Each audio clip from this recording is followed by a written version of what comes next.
Hey everyone, welcome to West Coast Muscle Saws. Working on a STIHL 046 this morning.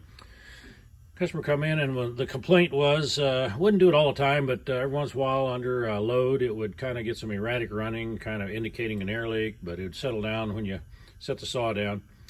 I just want to show you how quick and easy it is to diagnose these. If you got the right tools, I've got the intake blocked off, as well as the exhaust. Got the decompression valve up, spark plug in place, and this took me about 8 minutes to get this prepped and ready to test and get you some of this soap mix and spray it all around the areas there and pump it up, a little pressure. You can see in there, you can see the bubbling around the bellows.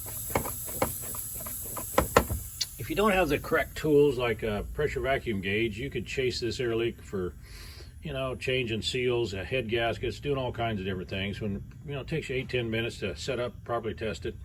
I do sell a starter kit for the pressure vacuum gauge testing.